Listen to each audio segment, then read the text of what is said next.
Alrighty, folks, welcome to the trailer breakdown for Batman the Killing Joke, the upcoming animated Batman movie starring the returning Kevin Conroy and Mark Hamill. Kevin Conroy's Batman, Mark Hamill's the Joker. Those of you who grew up with Batman the animated series, you know these names very well. And so what we're going to do is this trailer dropped just a few hours ago, and I want to go ahead and drop this little breakdown of this movie. I'm so excited for this movie because you can criticize the DC theatrical movies all you want to, but the DC animated ones are almost universally loved. Same thing with Batman the animated series. I don't think I've ever met somebody who doesn't like it. So on this video, we're going to talk about that. So joining me here, Mike from LaughingStock Media, longtime DC fanboy. How's it going? It's Mike here from LaughingStock Media. And let me tell you, Danny, if you ever did meet someone who didn't like it, well, their opinion is wrong.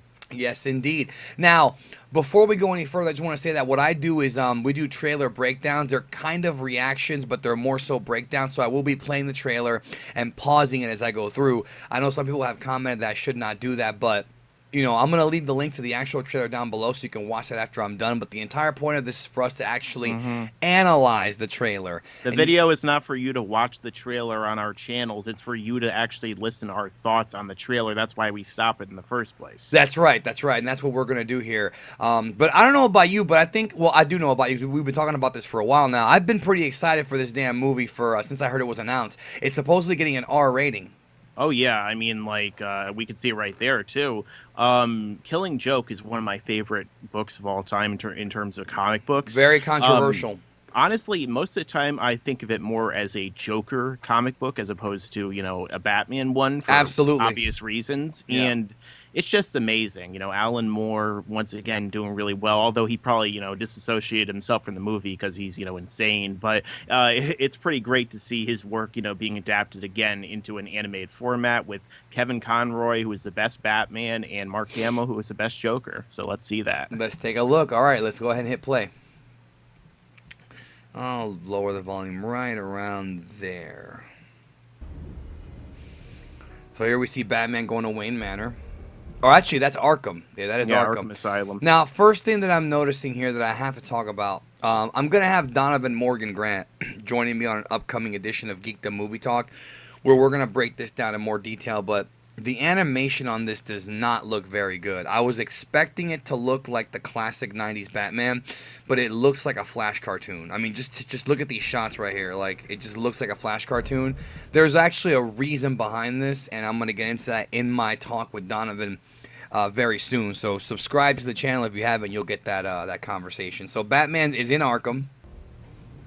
Yep. See the Flash thing? It looks kind of...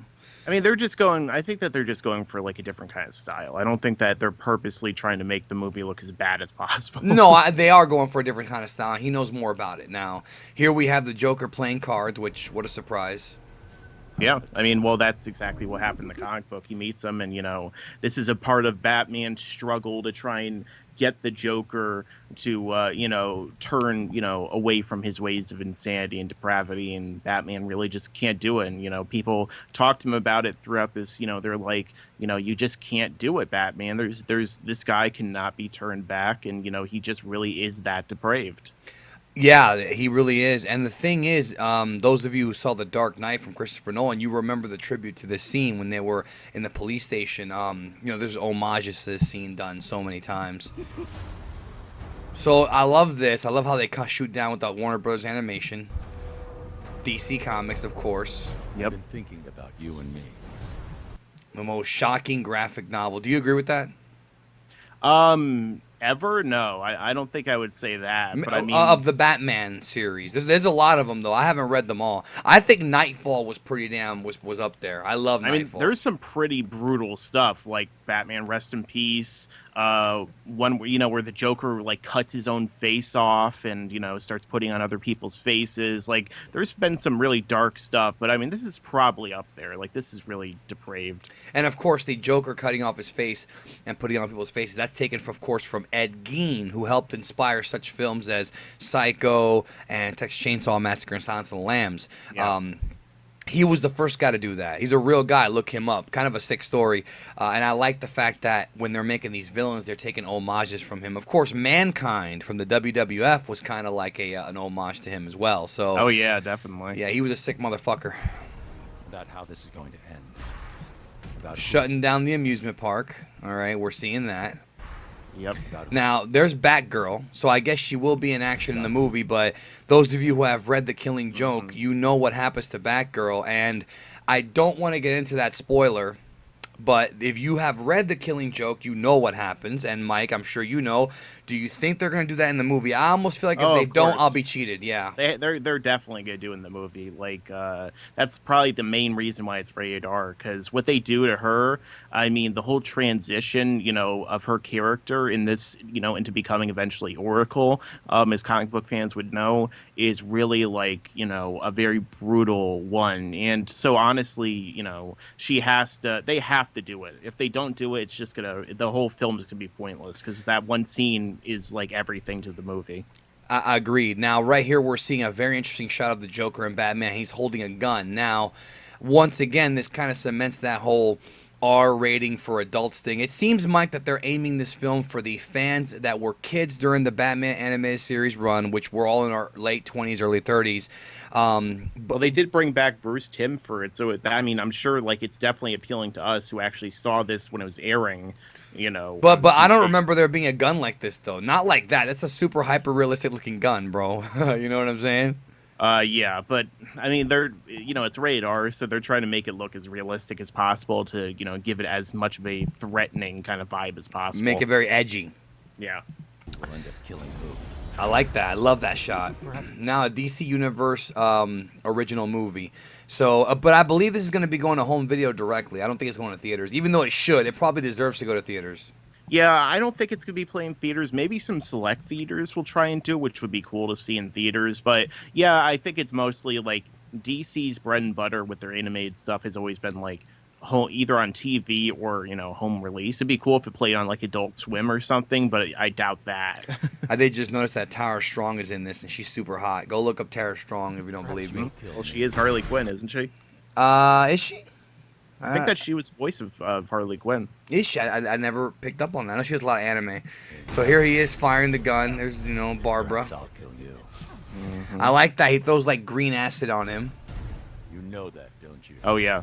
Well, the thing about The Killing Joke, too, is The Killing Joke is the canon origin story of the Joker. Like, it goes in depth into how he became the Joker in the first place, his origin, you know, the Red Hood, all that stuff. All that's talked about in that. So they're really going to go in depth into his psyche in this as well. So, you know, that's going to add even more, you know, layers to this overall film, which is, I think is just going to be great. That's a creepy shot right there, which I do believe was taken directly from The Killing Joke, because I've seen that shot before.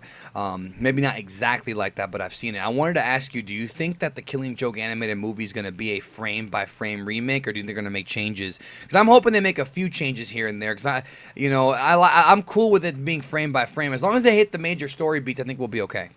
I mean, I don't really have an issue with people, like, I've never really had an issue that a lot of people have about, you know, when you adapt something to make it frame by frame, to just make it like an animated version of what happened. I'm sure that some things will be different here and there. Like, they tend to make little differences, but I don't really have an issue with that. So far from what we've seen, it does seem like, you know, they're taking shots directly from the comics. So I feel like they're probably trying to stay as true as possible to it, but I wouldn't be surprised to see some little changes here and there. Yeah, and I'm honestly, I'm thinking that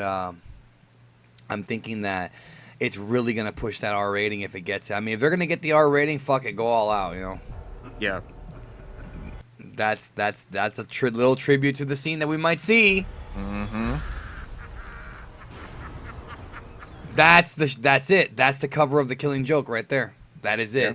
Crying blood. Yeah, this movie's gonna be fucked, yo. And the one thing that I will say is, even though we're criticizing the animation, I assure you, I promise you that Kevin Conroy and Mark Hamill are going to bring it, dude. Mark Hamill, I mean, he's one of my favorite people in the whole world. He's gonna bring it, bro. It ain't gonna be him turning around, putting his cloak back, and staring. He's gonna bring the goodness. I don't think people are really gonna mind the animation, to be honest. Like, it's the story. It's getting better as we go along. Yeah. Like, I feel like they're just doing that on purpose. Like, they're probably trying to capture a different kind of vibe. There's the bat signal. See bat going in action. Tell me what I'm doing here. Now, we got the whole S&M bondage thing going here. It's freaky, dude. It's getting freaky.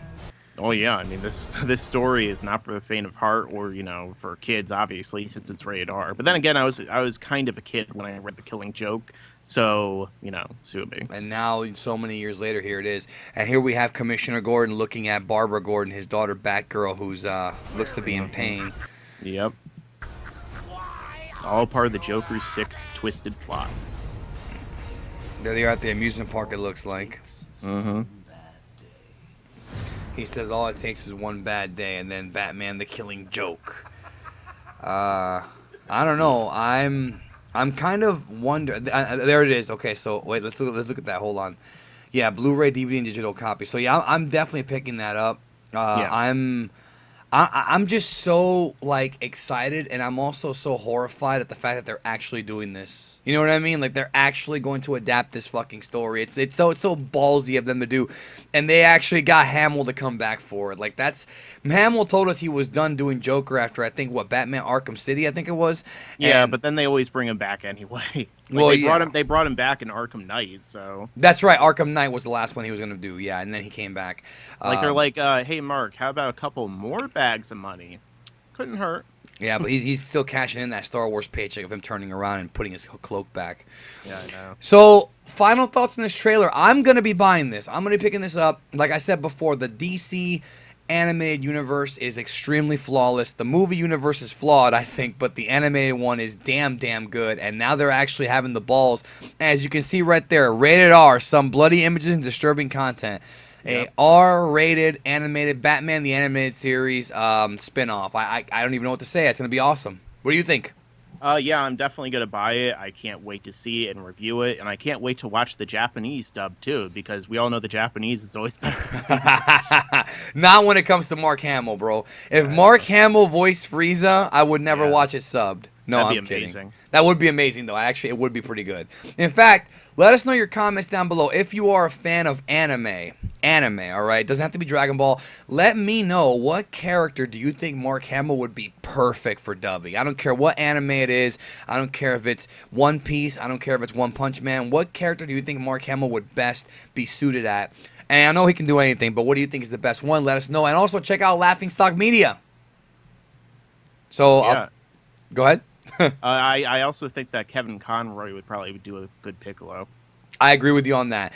Thanks a lot, and we'll catch you down the road. Hasta la vista.